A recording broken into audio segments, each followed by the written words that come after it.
आदर जय जय श्री सीताराम भैया। बड़े भाग्य मानुष तन पावा, सुर दुर्लभ सब ग्रंथ निगावा।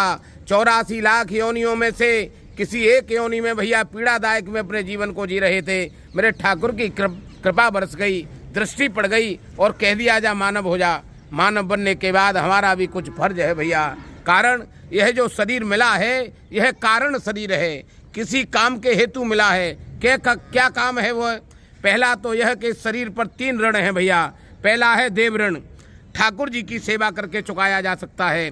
दूसरा पितृ ऋण है, जो माता पिता वृद्धजन श्रेष्ठ जन गुरुजन की सेवा करके चुकाया जाएगा। तीसरा हमारा ऋषि ऋण है भैया। जितने भी सदग्रंथ विराजे हैं, किसी एक सदग्रंथ का आश्रय ले लो, इस ऋण से हम मुक्त हो सकते हैं। हमारा जो मानव शरीर मिला है यह शरीर मिलना भैया सार्थक हो जाएगा। इतना नहीं बाल भैया, ठाकुर जी की अपार कृपा बरसती है। मानव शरीर मिलने के साथ साथ 3 संस्कार से हम बंधे हैं। वह पहला संस्कार है कुल संस्कार। कुल संस्कार हमारे बस में नहीं है, ठाकुर की मर्जी होगी उसी कुल में हमारा जन्म होगा। दूसरा है प्रारब्ध संस्कार, प्राकृत कर्म हमारे कैसे रहे हमको कोई ज्ञात नहीं है, इसलिए भैया तीसरा है कुल संग संस्कार। पहला कुल संस्कार हमारे हाथ में नहीं है, प्रारब्ध संस्कार हमको जानकारी नहीं है क्या करके आए हैं, लेकिन तीसरा हमारा संस्कार जो मुख्य है वह है संग संस्कार। कैसे दिव्य बनाया जाए जीवन को?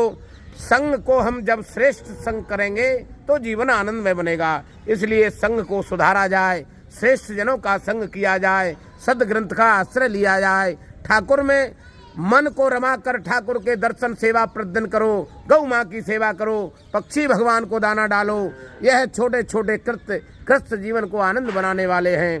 भज मनु नारायण नारायण नारायण, कुछ नहीं बिगड़ेगा तेरा गौ शरण आने के बाद। यह गौ माँ के दर्शन प्रतिदिन आपको सुलभ हो रहे हैं। दर्शन कराने के पीछे हमारा कोई निजी स्वार्थ नहीं है कि आपको मीठा बोलकर फंसाया जाए, ठगा जाए। केवल एक ही भाव दृढ़ है हमारा, ठाकुर ने हमको यह अलौकिक आनंद प्राप्त किया है, दिया है, वह आप सब में बांट करके एक ही बताना चाहते हैं कि गौ माँ की सेवा किए बिना गृहस्थ जीवन हमारा आनंद में नहीं बनेगा, नहीं बनेगा। और नहीं मानते हो तो घर में जो बुजुर्ग और श्रेष्ठ विराजे हों, गुरुदेव भगवान आए, सदग्रंथ का हम आश्रय लें, सभी में मेरी गौ माँ की महिमा विराजी है। पठन पाठन करो, आचरण को दिव्य बनाओ और एक ही बात को साध लो कि गौ माँ की सेवा हम स्वयं करेंगे। तन से करो, मन से करो, धन से करो। ठाकुर ने जिस सामर्थ्य में हमको दिया है उसी हिसाब से करने लगो, लेकिन स्वयं करो। भज मनु नारायण।